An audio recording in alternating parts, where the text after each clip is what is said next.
Dans le BTP, certains pièges sont bien plus solides qu'un mur de béton. C'est une phrase assez forte, et elle donne vraiment le ton pour notre discussion aujourd'hui. On va se pencher sur une histoire bien réelle, celle d'une arnaque qui devient malheureusement un grand classique. On pourrait l'appeler l'arnaque du maçon fantôme. Et s'il y a un nom qui lui va très très bien. L'idée, c'est pas juste de raconter une histoire pour faire peur, on va utiliser un cas concret, celui d'une personne qu'on appellera Claire, pour vraiment démonter la mécanique du piège pièce par pièce, comprendre comment ça marche, pourquoi ça marche si bien, et puis surtout, comment on fait pour pas tomber dedans. L'objectif, c'est qu'on reparte d'ici avec des réflexes, des outils concrets pour déjouer ces fantômes avant même qu'ils sonnent à la porte. La mission est donc claire. On transforme une très mauvaise expérience en guide de survie pour tout le monde. Alors, commençons par le début. La mise en place du piège. L'histoire de Claire. Son projet est d'une banalité confondante. Elle veut simplement refaire sa dalle de terrasse. Un petit chantier, quoi. Rien de pharaonique. Exactement. Et c'est ça la première clé. L'arnaque ne vise pas forcément des projets immenses où on s'attend à des problèmes. Non, elle s'attaque au quotidien, à des besoins simples que des milliers de gens peuvent avoir. Refaire une terrasse, une salle de bain. Personne se dit en commençant un projet comme ça, je risque de me faire avoir de plusieurs milliers d'euros. On part avec un état d'esprit plutôt confiant. Et pour trouver son artisan, Claire, elle fait comme nous tous. Une annonce sur une plateforme en ligne. La réponse, elle attend pas.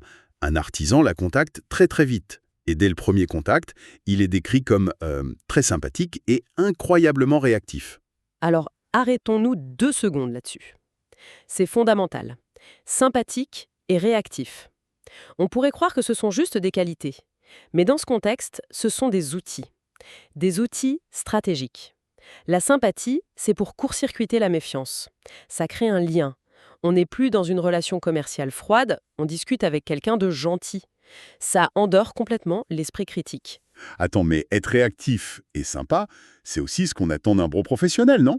Si un artisan met 3 semaines à me répondre et qu'il est désagréable, je vais pas le prendre. On va quand même pas commencer à se méfier des gens polis et efficaces. Non, bien sûr que non. Et c'est toute la subtilité du piège.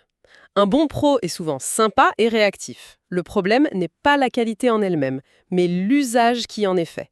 L'escroc, lui, il utilise la réactivité pour créer un sentiment d'urgence. Le client se dit « Waouh, enfin quelqu'un qui s'occupe de mon projet, ça avance !»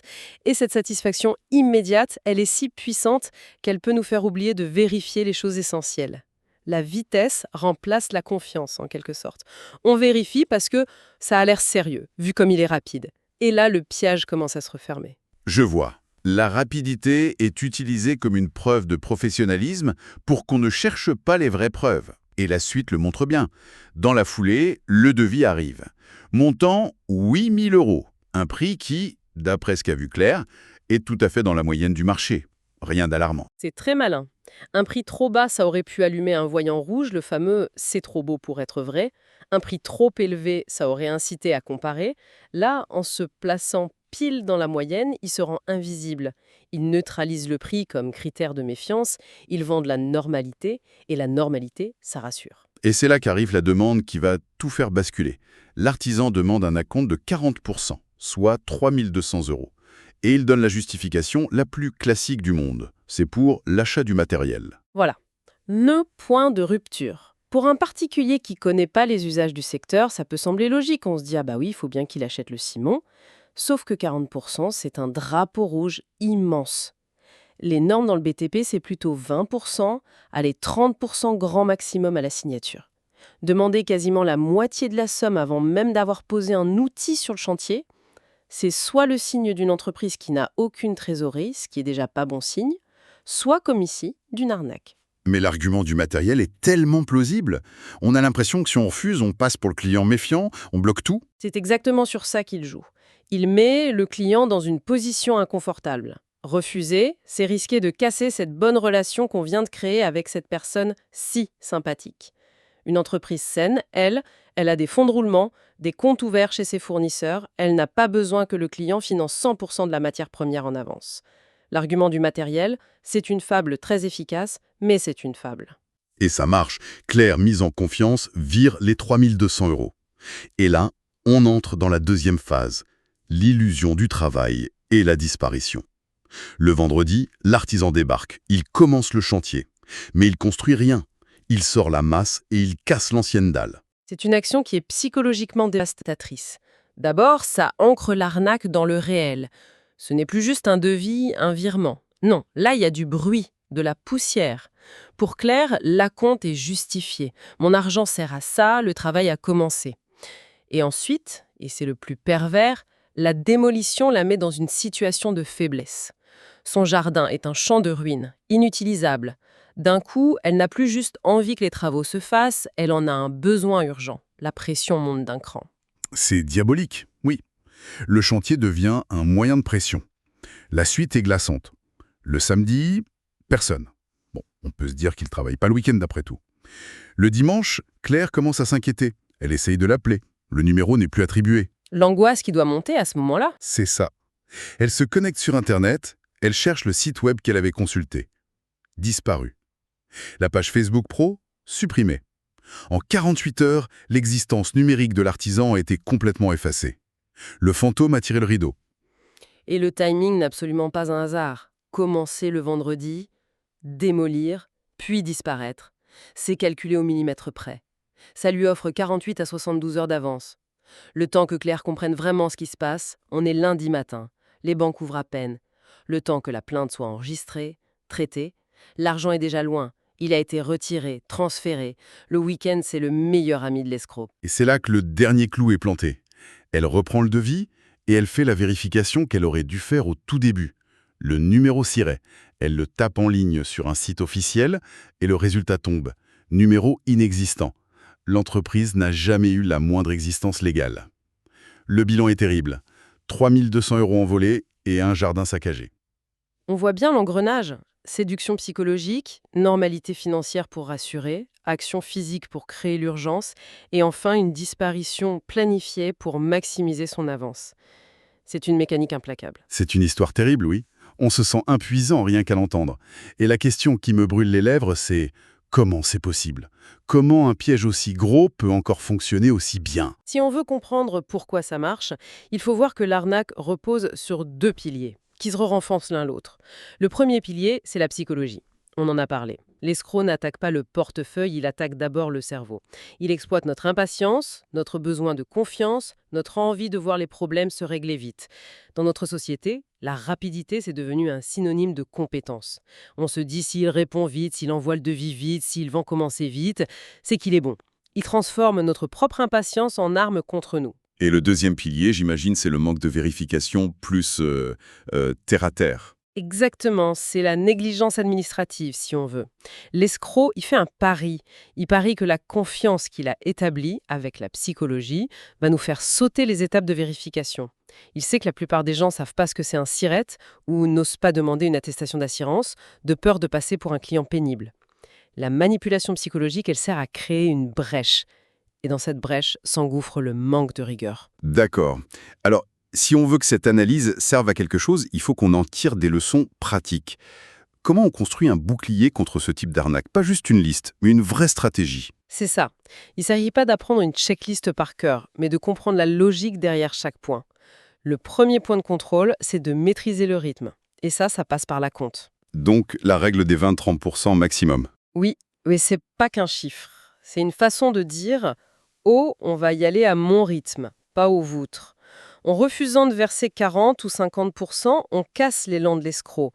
On le force à ralentir. Un artisan honnête, même s'il a besoin de trésorerie, il va trouver une solution. Il va proposer un échéancier. Un escroc, dont le but c'est de prendre le plus d'argent le plus vite possible, il sera probablement démasqué à cette étape. Il va insister lourdement, peut-être se fâcher.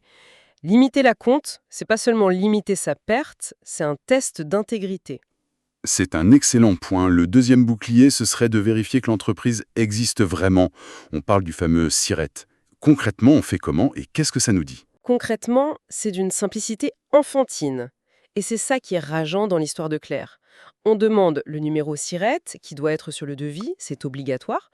On sort son téléphone et pendant que l'artisan est encore là, on tape ce numéro sur un site officiel comme société.com ou l'annuaire des entreprises du gouvernement.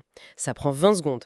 Et on est censé y trouver quoi? Le SIRET, c'est la carte d'identité de l'entreprise. C'est le numéro unique qui dit tout. Si elle existe, depuis quand, où est son siège, quelle est son activité déclarée. Si le numéro est faux ou s'il correspond à une entreprise de plomberie alors que le devis est pour de la maçonnerie ou si l'entreprise est déclarée radiée, le dialogue s'arrête. Immédiatement. C'est un non catégorique. Il n'y a aucune excuse valable pour un SIRET qui cloche. C'est la différence entre une entreprise et un mirage. D'accord, test binaire, hein. Soit c'est bon, soit on s'en va. Troisième point, l'assurance. On entend toujours parler de la décennale, mais on n'ose pas toujours la demander. Et c'est une grave erreur. Il faut exiger l'attestation d'assurance décennale. C'est une obligation légale pour un artisan du bâtiment. Elle couvre les gros dégâts qui pourraient arriver dans les 10 ans après le chantier. Mais attention, recevoir un papier, ça suffit pas. Les fausses attestations, ça existe. Le bon réflexe, c'est de prendre le nom de l'assureur et le numéro de contrat sur le document et d'appeler directement la compagnie d'assurance pour vérifier que le contrat est bien actif et qu'il couvre bien les travaux prévus. Ah oui, c'est une double vérification. Ça peut paraître un peu parano, non? Peut-être, mais ça prend 5 minutes et ça peut éviter des dizaines de milliers d'euros de problèmes. Un vrai professionnel sera jamais vexé qu'on vérifie ses assurances. Au contraire, ça le valorise. Demander l'assurance, c'est se protéger pour le futur. L'escroc, lui, il pense qu'à l'instant T. Très clair. On passe au quatrième point, le contrat. Avoir un devis détaillé, c'est la base. C'est le socle. Le devis, une fois signé, a valeur de contrat. Il doit être le plus précis possible, pas de mentions vagues comme rénovation de la terrasse. Non, il faut le détail. Préparation du sol, type de ferraillage, épaisseur et dosage du béton, type de finition. Chaque ligne doit avoir un prix. Un devis flou, c'est une porte ouverte à tous les abus. Les suppléments imprévus, les matériaux de mauvaise qualité. Un devis précis protège tout le monde. Et on en arrive au dernier point, peut-être le plus subtil, mais qui est un signal d'alarme absolu. Le paiement. Ne jamais payer une entreprise sur le compte personnel de l'artisan. Jamais. C'est un indice qui ne trompe absolument pas. Une entreprise, même une micro-entreprise, doit avoir un compte bancaire dédié à son activité au nom de l'entreprise. Si l'artisan fournit un RIB à son nom personnel, Monsieur Martin Dupont, et non au nom de SAU Martin Bâtiment, c'est que l'argent part directement dans sa poche. C'est en dehors de tout cadre légal et comptable. C'est le signe quasi certain que quelque chose ne va pas. Soit il fraude le fisc, ce qui est déjà pas un bon signe, soit, comme dans notre cas, il prépare sa fuite. L'argent pro va sur un compte pro. Point final. Forme une véritable forteresse. L'histoire de Claire aurait été complètement différente avec une seule de ces vérifications. Pour conclure, cette phrase du début prend tout son sens. Les fantômes n'existent pas, sauf dans le BTP quand on ne vérifie pas qui frappe à la porte. Finalement, le message, c'est que quelques minutes de rigueur au début peuvent nous épargner des mois, voire des années de galère. Absolument. La meilleure protection, c'est pas la méfiance de tous les instants. C'est une méthode de vérification, simple et systématique. C'est à la portée de tout le monde. Et pour terminer, pour laisser une dernière pensée à ceux qui nous écoutent, quelle question plus large est-ce que ce cas soulève pour vous? Ce qui me fascine et m'inquiète dans cette histoire, c'est la facilité avec laquelle on peut construire, puis détruire une façade numérique. Un site web, une page Facebook, quelques faux avis, tout ça peut donner une impression de solidité, de réalité, alors que ce n'est que du vent. Et ça m'amène à cette question. À une époque où le virtuel et le réel sont si entremêlés, est-ce que nos réflexes de confiance sont encore adaptés? Quand une illusion numérique bien ficelée peut avoir des conséquences aussi brutalement concrètes qu'un trou dans un jardin et un trou dans un compte en banque. La question n'est plus seulement de savoir comment vérifier, mais plutôt comment réapprendre à douter intelligemment.